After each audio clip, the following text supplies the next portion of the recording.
setting goals is really, really important. And some of the goals I've set in sub 2 in the Gator, we've crushed. 20,000 a month was my goal. We made about $45,000 last month. She sat down and just cold stone looked me in the eyes and said, I'm not coming back. What advice do you have for husbands, who are maybe facing similar challenges in their relationships?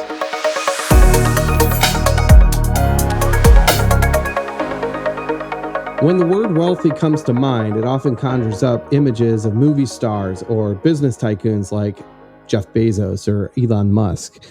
But true wealth transcends mere financial success. It also encompasses the richness of healthy relationships, particularly one's spouse, or those you choose to be as your mentor. And it also includes a strong spiritual connection with God. Joining us today to delve into this multifaceted notion of genuine prosperity is Lance Riggen. Lance is not only a devoted entrepreneur, a skilled connector, and a fighter for his goals, but he's also a true go-giver who's passionate about making a positive impact on others. His journey is a testament to the belief that wealth is more than financial success, highlighted by the extraordinary achievement of allowing himself to be transformed and then rekindling the love that initially brought him and his wife together, even after enduring in a challenging 6-month separation. Lance's story underscores that love, serving one's spouse, and pursuing unwavering faith in God provide an essential backdrop to the diligent pursuit of financial prosperity and the wisdom to manage its subsequent temptations. Lance, it's such a pleasure to have you on today. Looking forward to today's discussion. Welcome. Hey, Justin. Thanks, bro. I appreciate you, man. That was an amazing introduction, by the way. Awesome. Yeah. Well, I love your story because it's yes, you're pursuing the financial side of wealth, and I think you're pursuing it in a great way. But you're pursuing it while giving to other folks, and but I love the fact that your story involves another type of wealth, which is the relationship with your spouse, and so we'll get into that a little later. But yeah, I just wanted to dive in real quick. We have 3 topics today. We got the pursuit of freedom, the pursuit of happiness, and then the last topic, never stop chasing her. Nice. So this is going to be a 3-hour podcast, right? Yeah, right. Yeah. First hour is pursuit of freedom. Yeah, no. Yeah, I could spend a lot of time on each topic. So. Oh my goodness. Yeah. Well, these are going to be a little bit of I suppose, a broad overview of these topics, but we'll do what we can. We'll get through as much of it as we can. Tell me a little bit about your personal journey in the pursuit of freedom, both in your personal and your professional life. Yeah, man, it started back, really my pursuit of freedom and financial freedom was back at the end of 2006. I started my own granite and tile business, but just to preface that, I was a rebel as a kid. I grew up in Southern California. I ran the streets. My dad wasn't around. And so I ran the streets. My stepdad was very selfish and self-centered. He wasn't really a role model at all. It was a bad role model. So I basically dropped out of high school to work with him. So when I was 16, I was working full time with my stepfather. And so I started my own business. I learned how to fabricate marble and granite. I learned how to set tile. And I decided to start my own business. We ended up moving to Eugene, Oregon when I was 18 years old, 1996, and started my own business at the end of 2006. And that was really, well, so actually backing up, I actually got invited to a house meeting for a network marketing business. That's really what sparked the little flame in me, that I saw that there was a way out of construction for me. And I grew up in a poor family, poor neighborhood. Like my parents, nobody had retirement funds. Nobody had 401ks. Nobody had planned at all. And so I saw that as a way out and a possible, a possible way out of construction and being broke. And I caught the vision, man. And that's what spurred me. I got on this path of personal growth and development and started reading and listening to podcasts and CDs at the time with that business. It was a lot of CD trainings and stuff, and free enterprise days, like weekends. But they really got the good hype. Pace talks out about it a lot. The hype, they were hype guys. They would hype you. But then you were off on your own when you got back home Monday, and the hype, as it fizzled out, you maybe 1 or 2 weeks of solid action, and then it just kind of, it wasn't a huge community like Pace is built. So it was that was basically the beginning for me, man. And that flame has never gone out. A lot of people use the word freedom, and I suppose in some sense, freedom really means a lot of different things for different people, especially when we're talking about financial freedom or time freedom, which is 2 terms I hear a lot. People are looking for time freedom or financial freedom or both. Yep. How would you, what does freedom mean to you, and how's it shaped your specific pursuits in entrepreneurial endeavors? Yeah, man, for sure. I mean, that the pursuit of time and financial freedom is something that's talked about a lot in the entrepreneurial world. You don't hear about that in the regular world, the 9-to-5 world, really at all. It's a fictitious thing. It's something that only wealthy people can obtain. And what it means for me is, like, my why is my family, spending time with my family. So for me, I wanted my pursuit of freedom was and my why was why I was pursuing it. So having a solid why to begin with was what really kind of got me into working really hard and pursuing that financial freedom. Was I wanted to spend more time with my wife and my kids, and now my grandson. I have a 3-year-old grandbaby, and so for me, the ultimate goal is to really do what I want when I want. I don't want to have to depend on or consult my bank account to go on a trip. With my granite shop, it was always, I either had the time and no money because it was the down season, or I had no money and plenty of time. And so the two rarely connected, together. I'm sure a lot of people can relate to that. But for me, the pursuit of ultimate wealth and time freedom is really what it's all about, man. Like I'm good with the busting my ass for a short period of time. Sorry about that. I'll try not to. You can blurt that out, but I will work. I will outwork you. You know what I mean? I will work 14 hours, 16 hours in a day to get stuff done, because I know that I will be able to outwork people. I'm not the best at what I do, but you don't have to be the best at what you do, right? Like for me, it's work. I have a really strong work ethic. And so working those short-term sacrifices for long-term gains, that's something I think about all the time when I talk to people who are, especially people who are in a W-2 trying to transition into being an entrepreneur. The mindset, it all starts there, right? Like tweaking that, making those adjustments in the mind, and the mindset is where really everything starts. So I talk to people about that a lot. I really spend a lot of time, with that kind of stuff. But and if you need to pull me back in at any time, I could tell I'm rabbit trailing. So let me circle back around, man. I do that a lot. But yeah, that's really it. My family, man. That's really why I want the freedom. Is to be able to travel the world and spend time with my family. That's ultimately what it is, what it's all about. I like the why. I actually kind of wrote that in a post today. I said, just kind of came to me. I said, let purpose guide you to a better future rather than hatred for your present situation. Obviously that can be a strong motivator, hatred, but of whatever your situation is, hating your job, whatever. Yeah. I don't know that that's necessarily a great motivator to go and, get to where you want to go if you don't have a why to get to that next level, right? If you're it's just, I want to escape my job and I hate my job. I don't know that that'll be enough motivation to go and to pursue financial freedom in a way that will also started, shape. Though, I think it's a good way. It's a good way to start.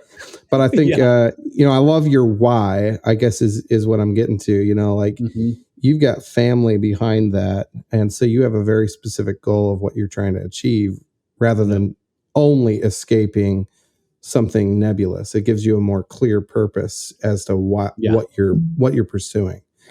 Yeah, you got So to dig yeah, deep. it's good. It's something I Yeah, talk to people about a lot. Is they want boats and cars and a nice house, and that's cool and all yeah, for a little while. But then what happens when you get that? Where do you go from right. there? You know? Yeah, and I've heard a lot of entrepreneurs and wealthy folks express that they get to a point where, I've seen people I follow, they get to the point where they get the Rolls Royce, and they're like, Yeah.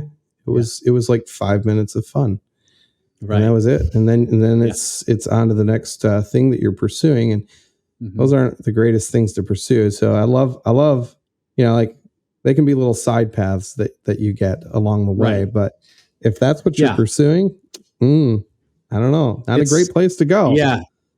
Exactly. It's similar to Yeah, setting goals for yourself. yeah. It's important to set goals, but that can't be the end. Like so many Hmm. people make a mistake. They set goals, they achieve the goal, and then now what? So constantly Yeah, growing and creating new goals for yourself is really important too. absolutely. Yeah. Are there any, you kind of touched on this, but I just want to give it one more opportunity to just see if there's anything specific that you set out. Speaking of goals, are there any specific experience or milestones that have really defined your pursuit for this freedom that you're after? Like specific goals. Yeah, specific goals or even milestones that you set to achieve for yourself. Oh yeah. Yeah, for like in my current journey, yeah, absolutely.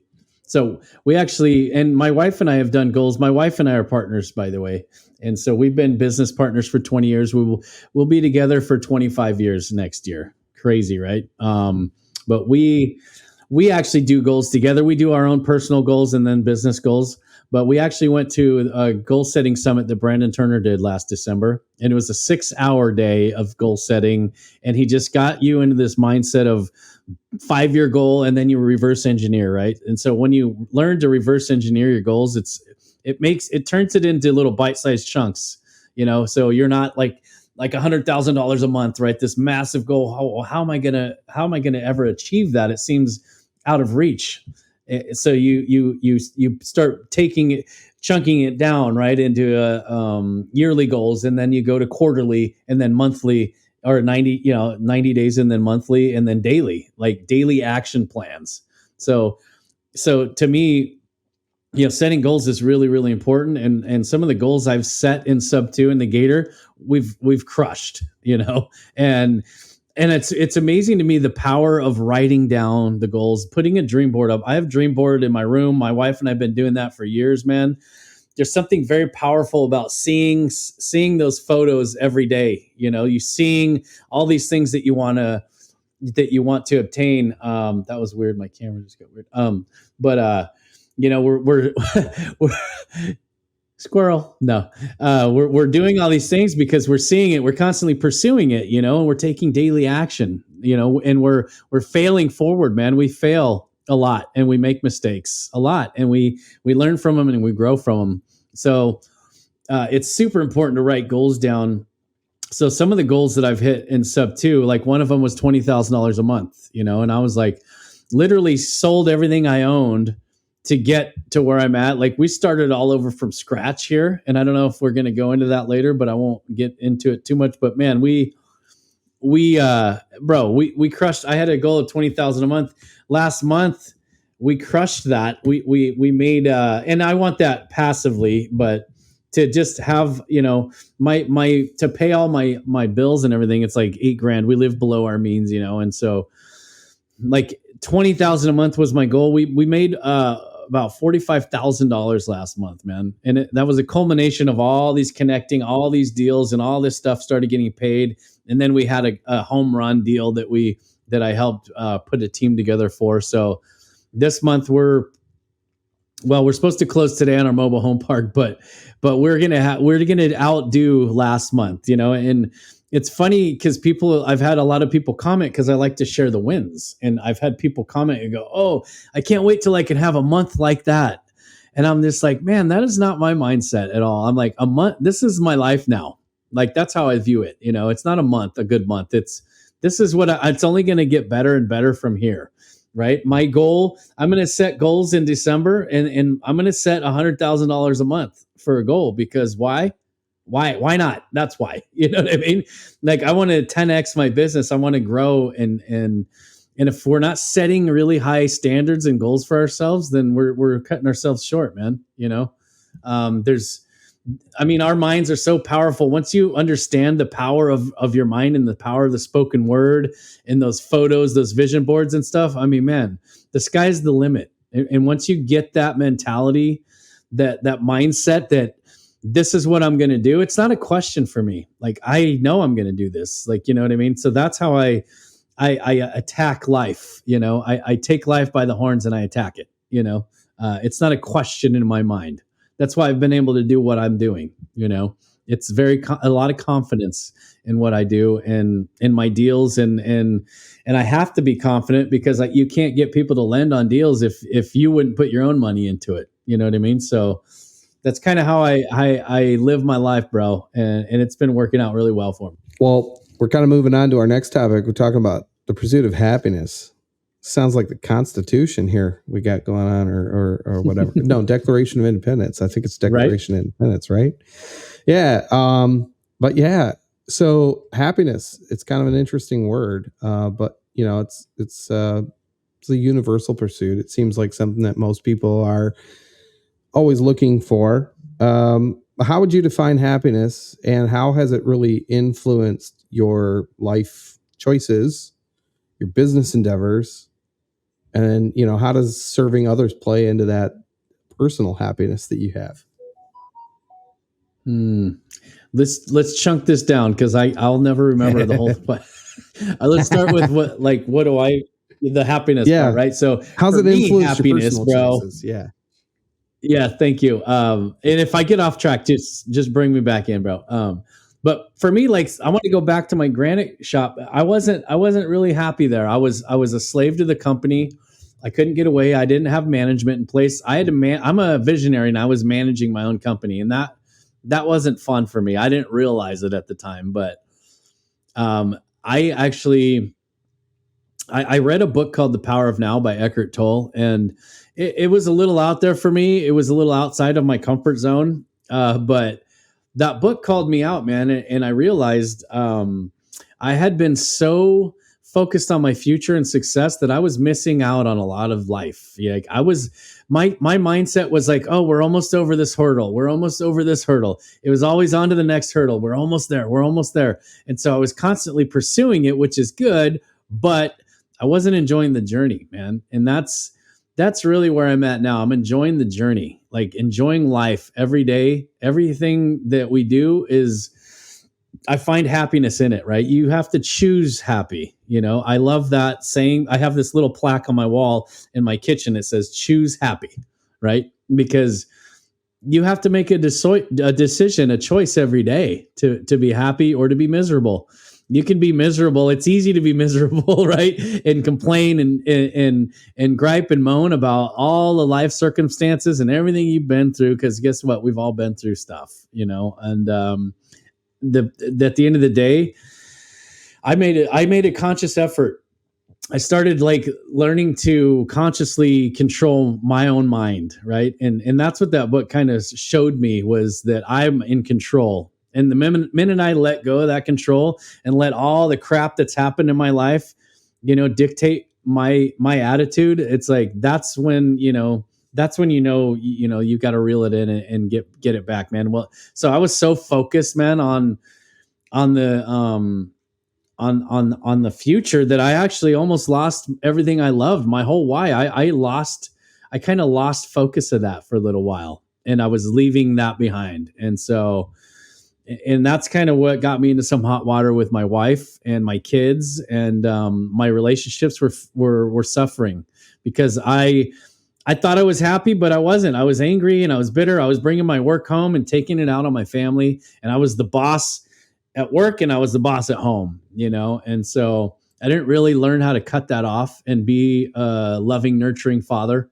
I was like, I kind of demanded respect from my kids, and that's how I grew up, living on the streets of Southern California, like not living, but basically spending a lot of my time on the streets. And so, yeah, man, I mean, to me, I have another plaque that I found at Hobby Lobby, actually. And it says, and so together they built a life that they loved. And it hangs up right in my living room. And, man, I get emotional sometimes, man. But, I really decided to burn all my bridges and change my entire life so my wife and I could be happy. And to me, like, being happy and her being happy is like my ultimate goal in life, and so we're living a life that we love, man. I get to do this kind of stuff all day. I get to pour into the community, into Sub 2 and the Gator community. I do newbie calls every day, like 4 days a week. I do like 2 or 3 newbie Zooms, and I just try and help people get on the right track. And I show them and I tell them and I teach them, and I pour into them, man. And I talk to them a lot about mindset and networking. I show them how to network with intention, because they just don't know what they're doing. They've never been an entrepreneur. They've got into this mentorship and this community and they're just like lost. And so that's something that really fills my cup, makes me happy. So I love doing that kind of stuff. Spending time with my wife and my kids, dude, that's what makes me happy. And so we've created this lifestyle for us for a year now. We're 1 year in Gator this month, and the next month will be a year in the Sub 2 community.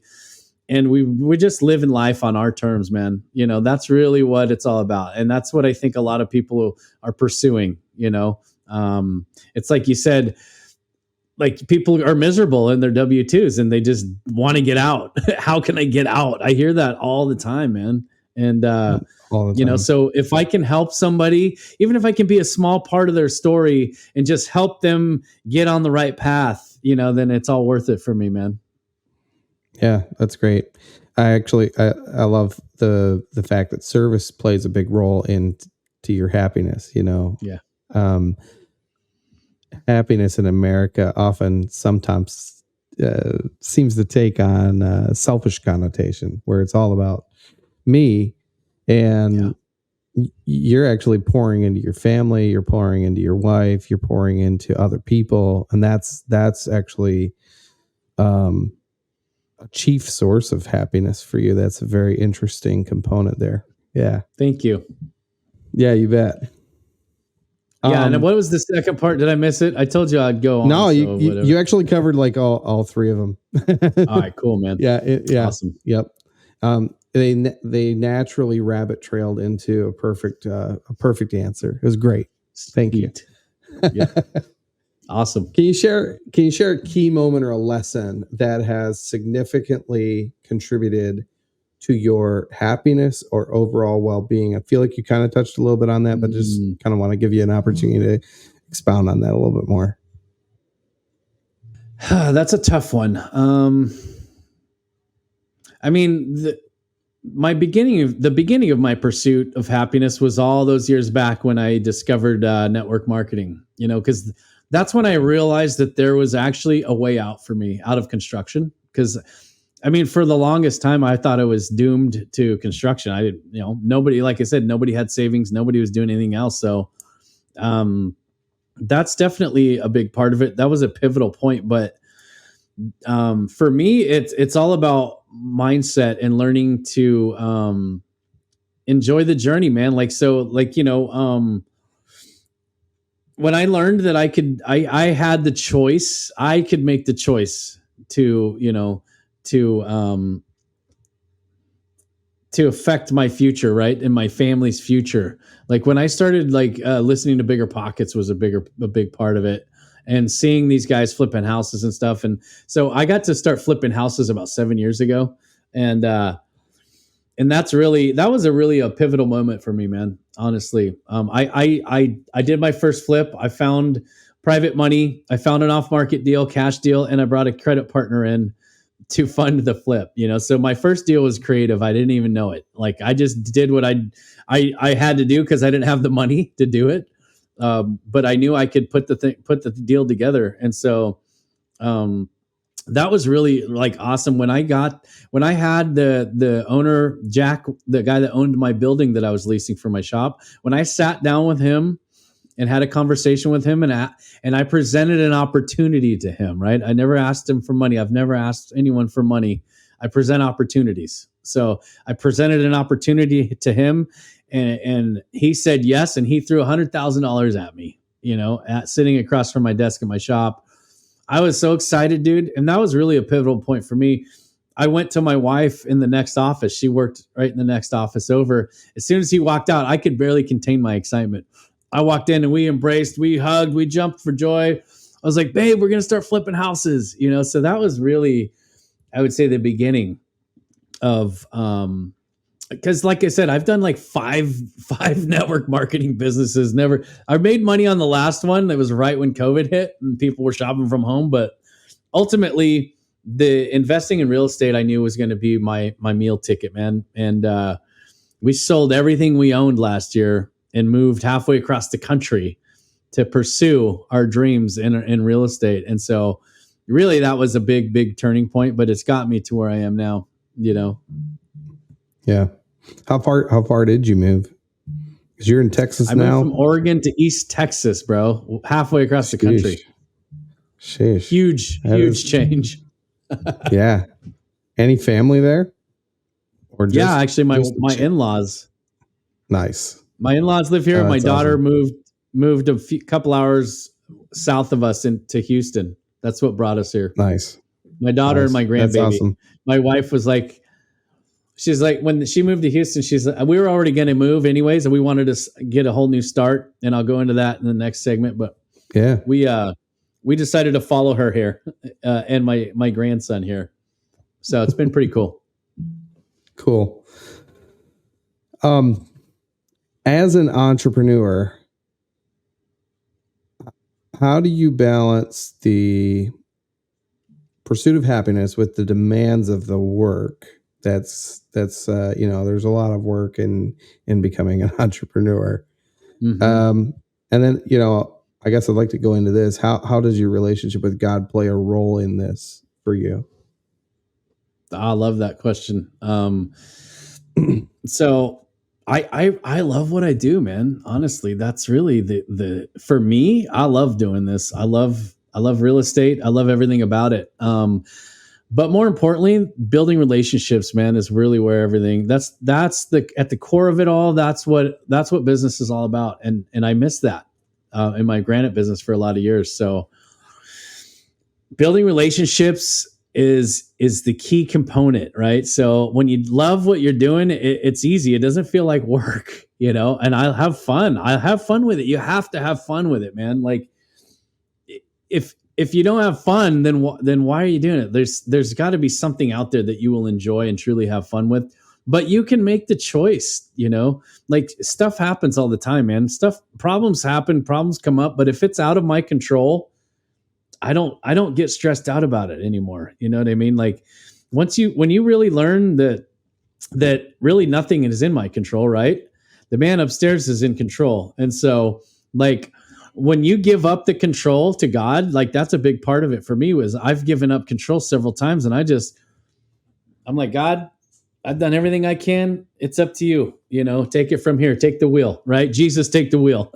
So like, dude, I can tell you 3 or 4 times that I was like stressed out and struggling and not sure of my future, not sure of certain things in my life, where God showed up. One of them was, I'll give you an example. I just started my granite business and I was living out in the country. This is the only other time I've lived in the country, but I was living in this place in Elmira, Oregon, and it was kind of on the outskirts of town. And I was renting a place and they had a small little garage. It's where I started my granite company. And it was like a 2-car, oversized 2-car garage, no heater, no air conditioning. And they had a wood stove in there. And I got out there and I'm working in the winter, and it's like, in December, and I had just started my business. I partnered up with another company that was giving me work. Well, in Oregon, everything's slow in the winter because of the weather. It gets really nasty, cold and rainy. And so I'm working in the shop and I'm just busting my butt, and I'm like, in the morning, I'm up at like 6 a.m. I'm in doing bids in my office. I had a basement office. I'm doing bids. I'm talking to, I'm reaching out to customers. And after like 2 hours of that, or an hour and a half, 2 hours, I go out to the shop and work with my a couple of guys that I had, and we were busting our butt. Well, things had slowed down, like leading up to Christmas. And literally, man, I could barely pay my rent and stuff. And I was like tripping out. I was like, man, I'm like, God, what's going on? Like, I felt like I was on the right path and I was doing what he wanted me to do with this business. And I'm just like, man, I just had no work coming in for a few weeks. And I was like tripping out. I'm like, I'm in the shower, like ready to go out to the shop to clean it up or whatever. And I'm like, I started praying. I was like, look, God, I had this aha moment, man. I was just like, man, I can't get gifts. I can't even afford a Christmas tree, like all this stuff. It was crazy, man. And I'm like, God, you know what? I just had this epiphany in the shower. I was like, you know what? I'm doing everything I can do. I've got all these bids out and stuff. And hopefully, whatever happens. I was like, look, God, I know being with my family is enough, right? I don't have to have a bunch of gifts. I don't have to have all this stuff. I was just like, whatever. I'm happy that I have a roof over my head and I have my family here with me. And I was just like, I accepted it. And bro, I kid you not, within 2 days, I had back-to-back 3 jobs land. And I was just like, boom, started making money. And I got this awesome flocked, most expensive Christmas tree I ever had, flocked, and everything. And I was able to go, get the kids gifts. But it wasn't until I let go. It was like, look, God, you know what? Like I've done everything I can do. I'm trusting you to come through. And he came through for me, man. And it was amazing, and that's happened to me several times in my life. So there's not a doubt in my mind that God's real, and you can call God whatever you want, the universe, whatever. But for me, it's God, it's Jesus Christ is my Lord and Savior. You know what I mean? And I'm not afraid to admit that, so, but yeah, that was a really, really cool moment, man, for me. And I'll never forget it. You mentioned to me also, that your physical health figured into, your pursuit of wealth. And I think that's an interesting concept. We see that actually come and play out fairly often with entrepreneurs that I follow. You see that physical health plays a big role in that. Do you want to share a little bit about that? Yeah, bro. Like, so when we sold everything last year, my wife and I took 6 months off. That was kind of part of our journey. But we got fat, we got lazy. We were binge watching Netflix. We were eating horribly. And so when I started seeing success with Sub 2 and with my investing career and being a connector, man, I realized I was just uncomfortable. I was unhealthy. I was 25, 30 pounds overweight. And my back was hurting, and I've had some back problems. I mean, I carried granite, countertops and stuff for a lot of years. I grinded and fabricated and set tile. But at some point I was like, you know what? I started wanting to go to the gym, wanting to work out. And so I actually, when I was doing the goal setting with Brandon Turner last year, it was one of the things I wanted to focus on was my health. And I, like you said, I've seen Brandon Turner. I've seen all these, famous authors and speakers and people in our community, even Pace and other people, talking about how it's all intertwined together. You need to be healthy in all areas of your life. And it started really hitting me, man. And I was like, you know what? I mean, if you think about it, if you're focused on your why and building this, your empire, you need to be healthy enough to be around to enjoy it, like to enjoy those moments with your family. Right. And that's what I started thinking about. I was like, man, I mean, shoot, the rate I was going, I mean, who knows? I could have had a heart attack, or I didn't want to, have to worry about that stuff. So I started, got a gym membership, started working out. But more importantly than that, you don't lose weight at the gym. Most people don't understand that. People try and lose weight and go hit the treadmill and go to the gym. That's not where you lose weight. You lose weight by eating clean, eating healthy, right? So I started eating a clean diet, healthy diet, cut out all the fast food. And we've had some ups and downs, but I mean, I eat a pretty healthy diet, pretty healthy now. And so we eat clean, a lot of vegetables. We've we don't eat much bread and stuff, especially processed bread. A lot of like dude, our food is horrible here in America. Like, I won't get into that, but like, you got to get some organic food, dude, in your house. Like, organic food as much as you can.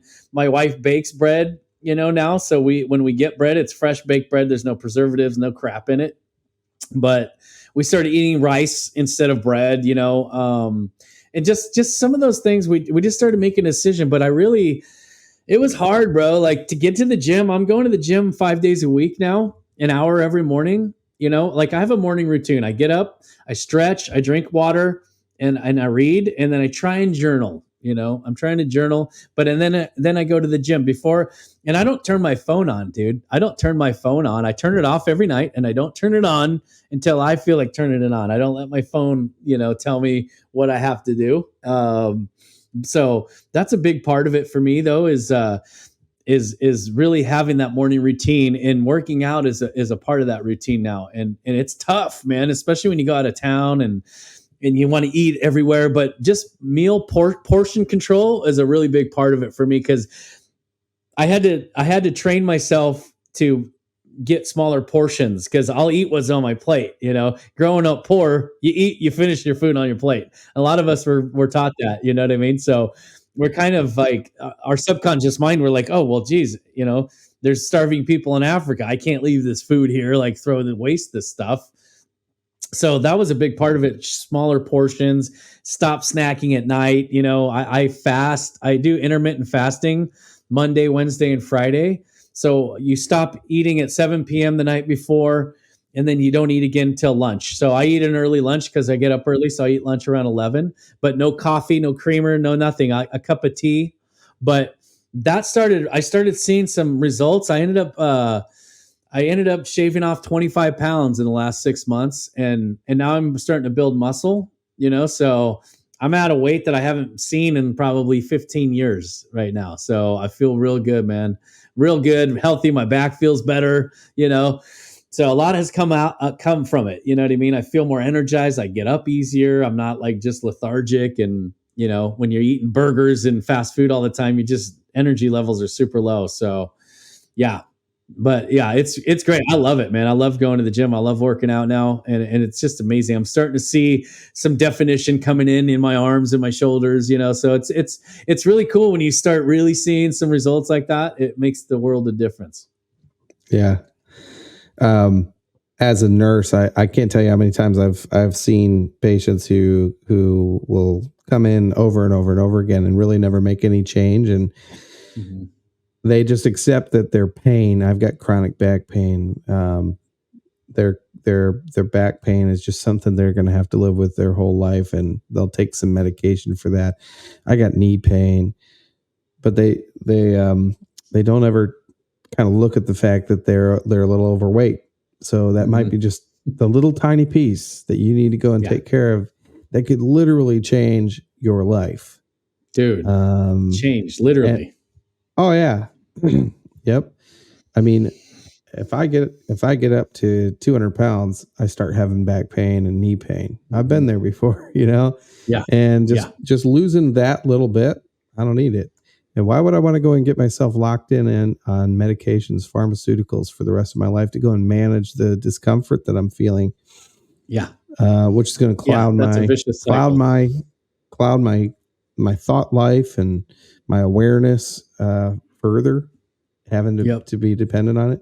I get it. There's people that have chronic pain because they got some sort of an accident, but when you're unwilling to kind of handle that just basic kind of health aspect, it's a big piece. A lot of it is taking ownership.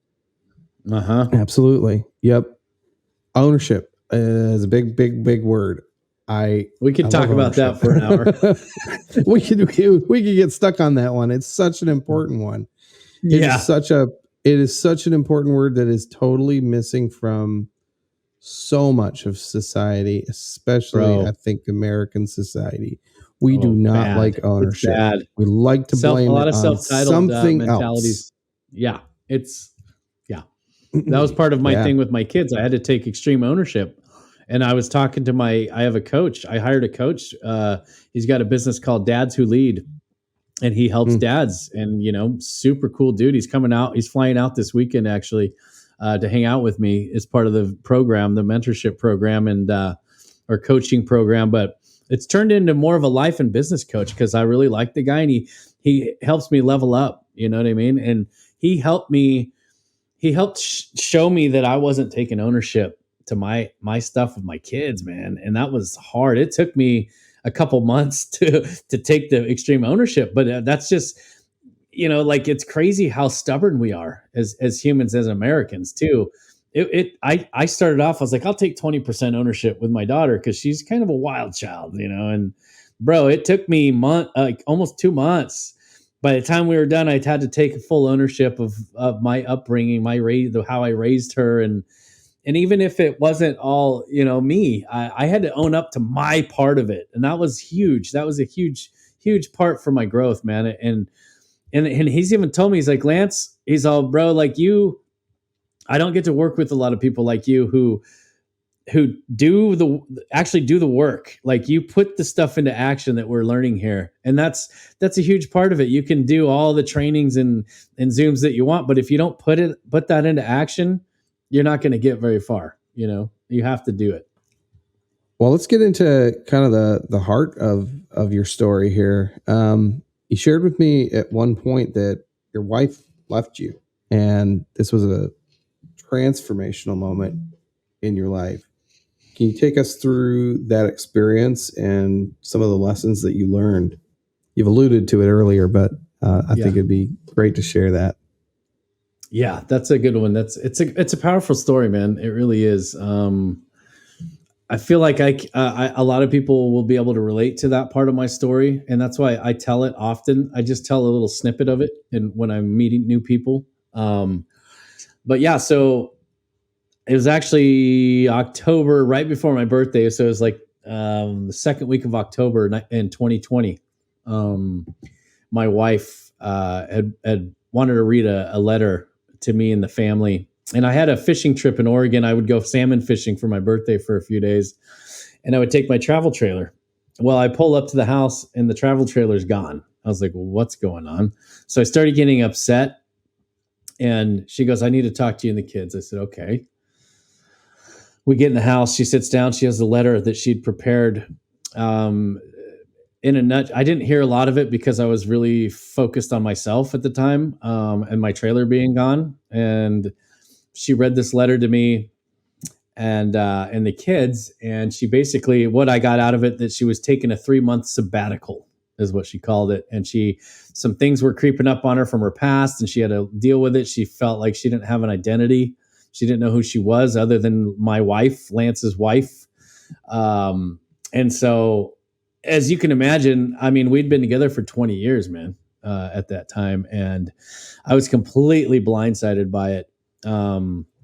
I was that guy, the statistic. I was always like, oh, it was funny because people always looked up to us. We always had a really solid, really good chemistry, a really good relationship for the most part. But here's the thing. 10% of the time I was a total, jerk. And I take total ownership, on that. I take total responsibility on that.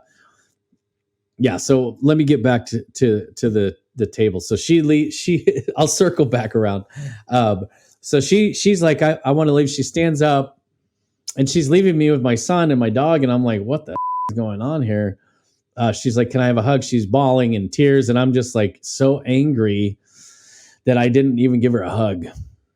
And, it's tough to think about that and to talk about it because, man, she was hurting and she was lost. And I had to let her walk out, and she left, and she'd taken the travel trailer somewhere unbeknownst to me. So what happened was I went on my fishing trip, which was stupid because I couldn't concentrate. I thought it would be good for me. It was like 2 days later. So here's really something stupid, and I won't get down this too much, but I'd been driving by this travel trailer for a while. I impulse bought this travel trailer. I was going to show her, I'm going to get my own travel trailer. But I picked up this travel trailer, sub 2, by the way. I won't get into that, but it was pretty cool. So I went camping, fishing. One of my buddies was out there with me.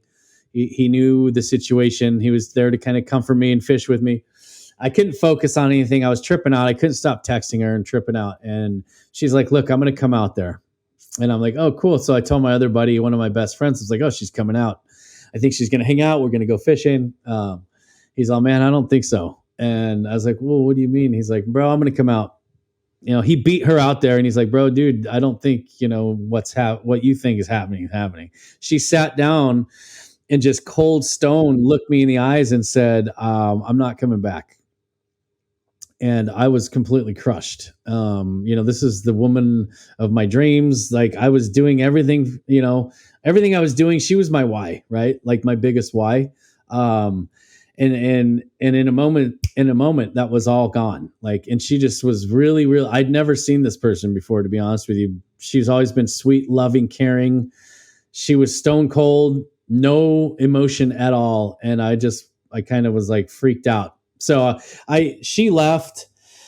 I knew at that point I was in some serious trouble. And so I actually, after she left, I bawled like a little baby. I cried for quite a while, and I didn't know what to do. I was lost. And so for a few days, I tried to fish until I started journaling that weekend, actually. And I actually, through the whole course of this thing, I ended up filling up three binders or notebooks full of journal. And so what happened was I immediately started recognizing and thinking about some things. God was showing me things where at times in areas that I was missing and blowing it, man. And I saw like 3, 4, 5 specific things that I was doing that I wasn't proud of. And so I sought counsel with a wise friend of mine who was, I think, 20 years my senior. And I actually was in a men's group with him at my church that I went to for like 16 or 20 years, 18 years, something like that. I was involved really heavily in men's ministry. And this guy, Jerry Tubbs, was the saint, man. I hit him up because I knew his story. His wife had left him for a year, and he ended up winning her back. So he was the first guy I thought of to talk to, so I called up Jerry like the next day, and I'm like, look, man, I don't know what to do. My wife, she just left. She said she doesn't want to come back. And he says, man, Lance, I'm going to tell you a couple of things, and they're not going to be easy to hear, but I need to tell you. And I was like, okay. He goes, 1, you got to be patient. You can't put a timeline on it, man. 3 months could turn into 6 months, could turn into a year. She needs to work on some things and figure some things out. In the meantime, you're going to get to work like I know you will. Like he knew me, He's like, I know you're going to get to work. And he's all, here's the thing. You got to do it for yourself, man. You can't put in the work for her. Like, that was such a crucial conversation because I was lost and I was scared and I was hurting, my heart was broken, man. And excuse me. And so, I realized then that I had to get to work. So I started listening to books. I started journaling. And I'm not going to lie to you, man. There was a lot of nights out that I went to the bar and drank my sorrows away. I was drinking quite a bit. And but in between that downtime, I was working on my house. I was just trying to keep my mind off of it. But I knew there was some things that I had to do. I wasn't going to let her go. I wasn't willing to just let her go. I had no idea at the time. But later on, she told me that she was completely done with me. She had no intentions of coming back at all. And so I went to work, bro. I listened. My daughter and I had a conversation. She says, Dad, I'm going to give you some advice. About 2 or 3 weeks in, she's like, I'm going to give you some advice. And you have to really listen and take this advice. I said, okay, sure. She goes, Dad, and my daughter's 23 now. She was, I think, 20 at the time. She's like, Dad, you have to learn to listen to her. And I'm like, what do you mean? I know how to listen. I start talking over her. She's like, Dad, stop. You're doing it now. Dad. She talked to me like I was a 5-year-old kid. She's like, you need to listen to her. And it was just like, bing, this light bulb went off. And then I feel like God started showing me all these moments where she was like, oh, just forget it. Never mind. You're not listening. Forget it. Never mind. You're not listening. Forget it. Like, it just started playing like a broken record over and over. And I started seeing all these moments where she was trying to talk to me and I would get distracted, or I wasn't like paying attention, and she would just forget it and walk away. And that really hit me hard. And I knew I had to learn to listen better. So what did I do? I got on Audible and I found a book on how to listen with intention. That's the name of the book, How to Listen with Intention. I can't remember the author, but I listened to that book in its entirety when I was throwing the ball for my dog every morning, and I would listen to that book. I ended up listening to that book 5 times. But here's the crazy thing too, man. I had to work with her. Like, that's a very important part of the story. She didn't just leave. We owned a business together. We were partners. So I had to go into the shop and see her and want to hold her and squeeze her and love on her and kiss her. And I couldn't do that.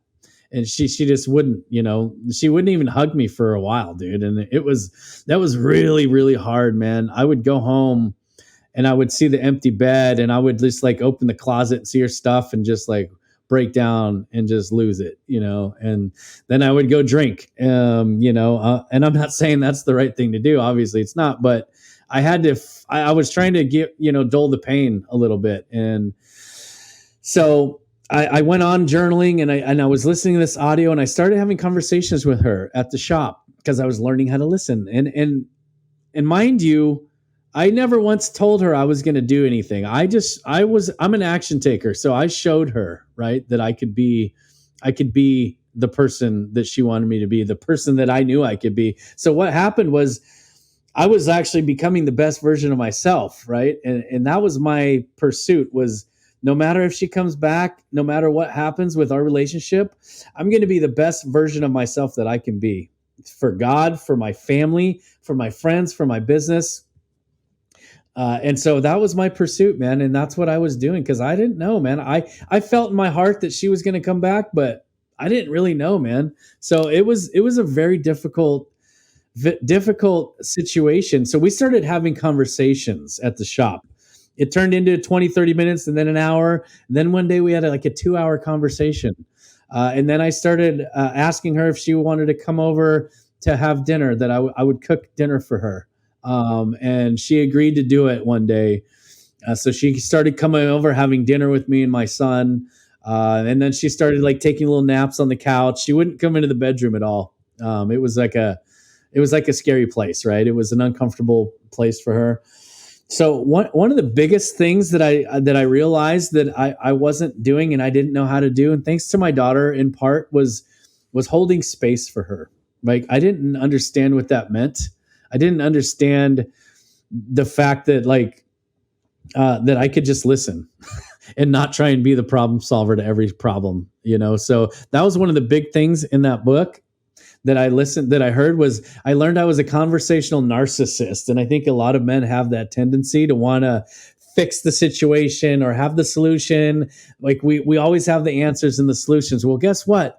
Women don't always want the problem solver. They want you to just be there for them and to listen to them. And so she started seeing that I could listen and just be there and hold space for her. And it really was huge with my daughter too, because it was the same thing. I was always telling her what she did wrong and how she could fix it and what the are you doing. And so my whole life completely started to change, man. My outlook on life, I was very, very hardcore into like the whole patriot movement. I was trying to get businesses open as an entrepreneur. I was so deep into that stuff. I was going to the courthouse, dude, all kinds of crazy stuff. And I just let go of all that stuff. I was like, you know what? None of this stuff matters anymore to me. I'm going to live my life. And if it's not going to affect my life personally, I'm not going to put too much time and energy into it, So we started talking. She started coming over more. And she saw that I was changing, and so it started turning into a really cool friendship. And at one point we sat on the bed. She came into the bedroom. We had a conversation, and she's like, I had to ask her questions too, man. Like, she wouldn't tell me anything. So when she left, she never said it was me. She didn't say I did anything wrong. She didn't say I was a jerk. She didn't call me any names. She didn't say I was a piece of crap. You know what I mean? So that made it easier for me to pursue and to do what I was doing, because she wasn't beating me down. She wasn't talking smack about me. I had to figure it out all on my own, dude. And I had to plug in and pray. And I was on my knees, a lot. And I was reaching out, for help. And and God really showed up for me, man. It really is a miracle that this whole thing turned around. There's really no explanation for it, and a miracle doesn't have to be parting the sea, right? Miracles happen every day, and God was there with me through the whole thing, man. Like we started talking, and like I said, getting to know each other on a different level. And at one point we basically we started kind of seeing each other again. Like, so we went on a drive. I was really drawn to the outdoors and to be outside and in nature more, and just enjoy the little things. I was missing out, like I said. And I read that book, The Power of Now, and I realized, oh my gosh, I've got all this beautiful creation all around me and I'm not enjoying it. We're living in these little bubbles in our little boxes, and we rarely get out there to enjoy God's creation, man. Like, I was really called out into nature. I wanted to go camp. I wanted to explore. I wanted to just be outside. That was a big part of the change that happened in me. And she was drawn to that stuff too. So we started having a lot of commonalities, but we just got to know each other on a different level. We started building a friendship, and that friendship blossomed in a short period of time. About 5 months in, we were taking a drive, and I'll keep it really PG, but we're taking a drive, and she's wearing this skirt from work, and I was like, you want to go watch the sunset? And I was being genuine too. I wasn't just like, oh, you want to go, trying to do things she wanted. I was really enjoying the sunsets. And she goes, yeah, that sounds nice. So we went, and she, she has beautiful legs, and she's a gorgeous woman, and she's got the skirt on, and she notices me checking her legs out. She's like, do you want to put your hand on my leg? It was funny. It's something small, but to me, I was like, what is going on? Right. And that was the moment I knew like things were turning around. And so she let me put my hand on her leg. But bro, that's basically how it started. We started dating again like we were teenagers, man. And we were kind of hiding behind the kids' back a little bit because we weren't sure how we were going to let them know. And we started dating and sneaking off and stuff. And it was such a cool thing, dude.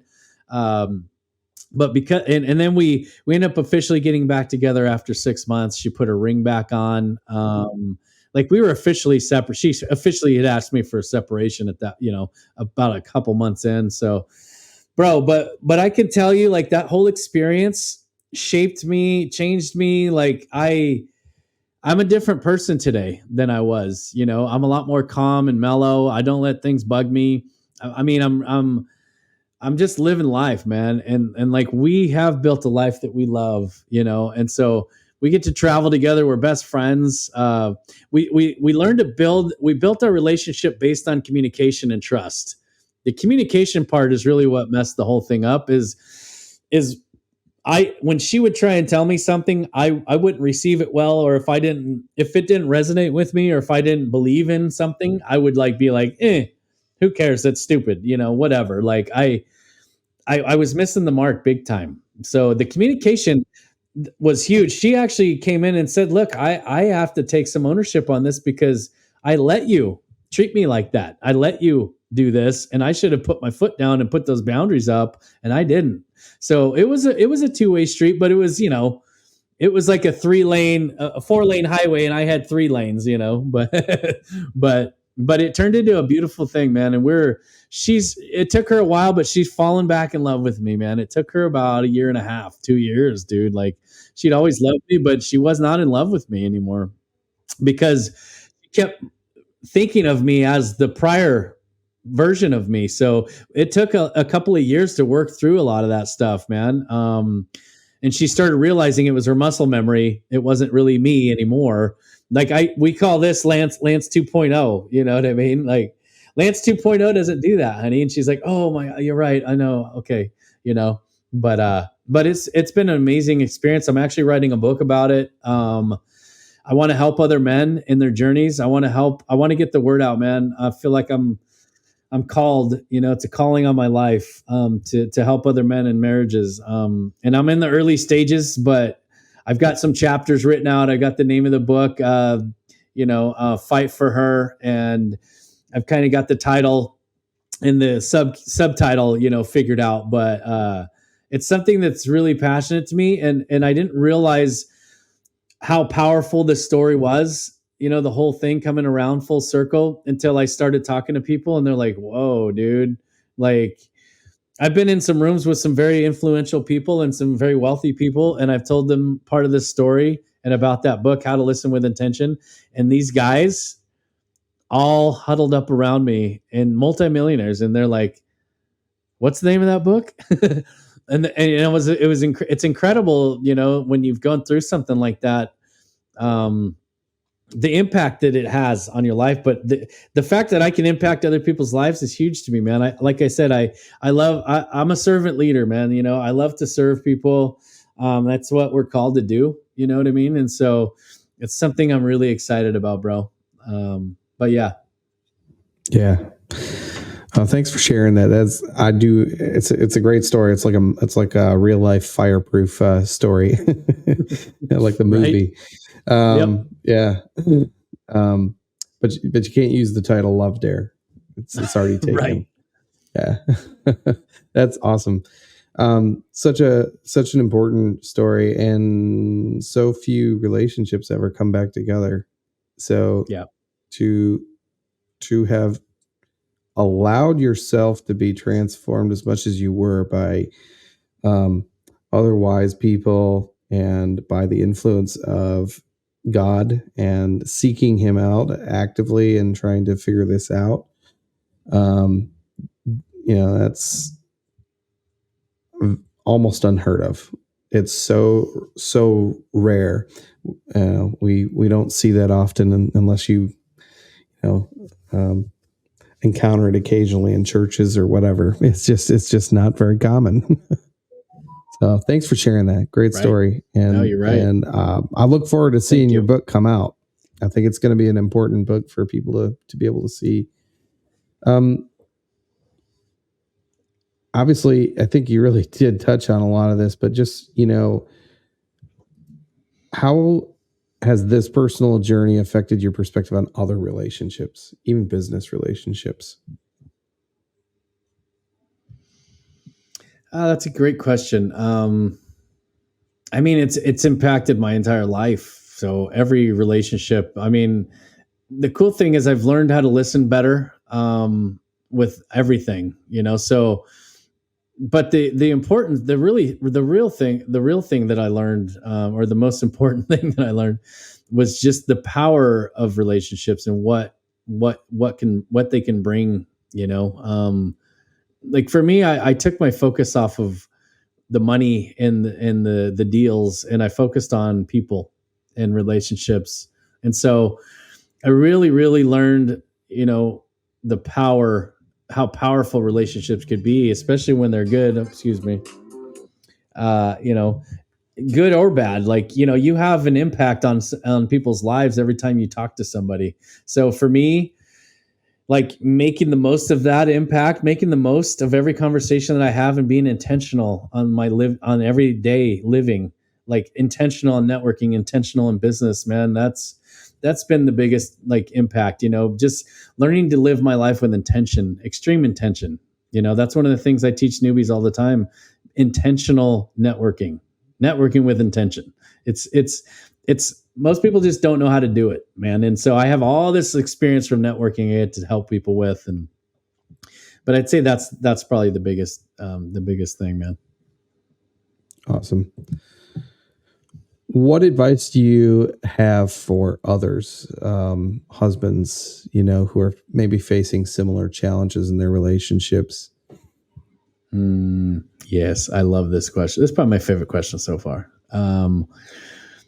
Well, the biggest thing I hear more than anything is guys telling me, she knew how I was when we got together. That is the biggest cop out that I've ever heard in my life, and I hate it. Every time I hear it, I'm just like, because we go through cycles and we change, we grow, we change, we all do. So when I hear that, I'm like, should be. Yeah, bro. Like, do you love her though? Do you love her? Are you in love with her? Because that should trump anything else. It doesn't matter. Like, so like, just get out of get out of that self-limiting belief and that shallow thinking of that mindset of she knew how you were when you got with her. Like, get out of that, man. Like, pursue her, chase her, date her, never stop. Let her know that she's the most beautiful woman on the planet. Let her know how much she's loved every day. Like, my wife knows, like, to her, like, she's the only person on the planet, nothing matters. And but her, like, she's the only one, you know what I mean? And she feels that way because I show her every day. I'll cook for her, I clean, I'll do laundry, and none of that stuff matters. I never did all that stuff before, man. I was the boss, like I said. So learning to really serve her, like, I'll serve her. I will. It doesn't matter anymore. We're partners in life, partners in business. So I treat her like a queen, like the queen that she deserves to be treated like, man. I always thought I was treating her like a queen, but I wasn't, and I was a lot of the time, but like you null out a lot of that stuff when you're acting like a complete idiot, part of the time. It takes a lot of that away. So yeah, that's the biggest advice. Chase her, pursue her, date her, never stop, never stop. Always make her feel special and loved and like she's the only woman in the world. Yeah. The very clear thread of sort of representation of what marriage really is, from a Christian perspective, it's a representation of the relationship that Jesus has to the church. And, he often calls the church his bride. And what did Jesus do to his bride? Well, he died for it. And he was also willing to go and stoop down on his knees and wash the feet of people who needed their feet washed in the church. That's right. So if you could go and take that, it says in the book of Ephesians, it says, husbands, love your wives as Christ loves the church. So if you could just take that little motto and get rid of the garbage of, she knew what I was like. That's not love. Like, that's just crap. That is not love. So you never did love that girl if that's your attitude. It's all you had for her was passion. Right? Yeah. Exactly. If that's your motto towards your wife, you just lusted for her, you just had passion. Right. You enjoyed the physicality of proximity. And that's the extent of your love for that person. Yeah. So, I love that. That's great. Yeah. Gotta grow together. Absolutely. That's really good. We're getting towards the end here, and I just wanted to kind of see, who are you looking to connect with primarily? I mean, you're a master connector, but who are you looking to connect with? And those who are watching, how can they connect with you? What would be the best way? Yeah, man, absolutely. I'm looking for deals for co-living. So that's one way we can connect, or midterm rentals, in Texas, Dallas, Fort Worth, Houston. Also, I love helping people in the Gator community get their first deal. I do a lot of gap lending as a connector. So any kind of, if you need help, with some gap funding on a deal, that's what I'm looking for. I have plenty of financing waiting to go on really good, solid deals. So I'm looking for seasoned investors, who know what they're doing, who need some short-term gap lending to get projects completed. That's really what I'm doing. And I'm really staying in my lane, man. And that's why I've had so much success, is because I got some traction and I found myself in this cool niche as a connector, and bam, I just ran with it, man. And now I get to help people. I help people. And I was just on a Zoom today where a lady was on the Network to Net Worth, podcast that I did with Jesse a couple weeks ago. And she was just picking my brain, and I was like, oh yeah. And and it's cool. I love, as we are freely given, give freely, so I'm a firm believer in that. Like, there's no reason why I can't share everything with anybody. Like, at the end of the day, I want people to succeed. And, I know what I'm doing. It's very niche, and it's not easy, and I know a lot of people won't be able to do it. People will quit. People will fall off.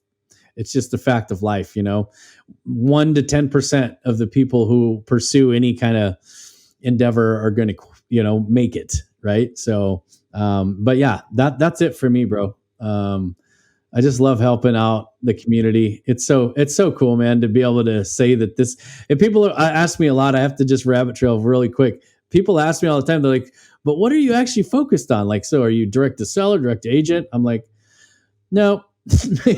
My wife does a lot of that, but yeah, I will go direct to seller. That is what I do. But what happens when you start connecting and pouring into the community and helping other people out, deal flow starts just coming in, man. Like, that's the thing. Like, deals come in left and right. Money deals. Like, it's just crazy what happens when you just kind of just like have opened up the floodgates, right? So we're building a team now. I've got a systems and processes guy. We're doing the podcast. We have a Facebook page. I mean, there's all these things going on. We've got an underwriter helping us now. We're going to start our own TC company. My wife's been working with a top tier TC gal that we met. And yeah, so there's all these cool things that are going on and all these opportunities right in front of us, but you got to stay in your lane, stay in your niche. That's my advice. Love it. Well, I'll get a couple of links from you and we can put them in the description for the video and even on Spotify. We can go and put those links in that way. If somebody wants to connect with you or reach out on Instagram or Facebook or whatever, they can do that. That's Sounds awesome. Good, man. Cool. Thanks for being with me today, Lance. As we conclude today's episode of Nursing Real Wealth, I just want to emphasize that the essence of genuine wealth is not only about financial success, but also about the meaningful connections we build and the love we nurture in our lives. It's a reminder that our pursuit of freedom, happiness, and wealth should not be self-focused, but instead a journey of relationship building and serving others. And I want to extend my deepest gratitude to you for joining us on this exploration of true wealth. It's your engagement and support that make these conversations so meaningful. We hope that Lance's story and insights have resonated with you, inspiring you to continue or consider the multifaceted nature of wealth in your life. Remember, as you navigate your own path to prosperity, the foundations of love, dedication, and faith are indispensable. I look forward to continuing this enriching journey with you in the future episodes of Nursing Real Wealth. Have a great day.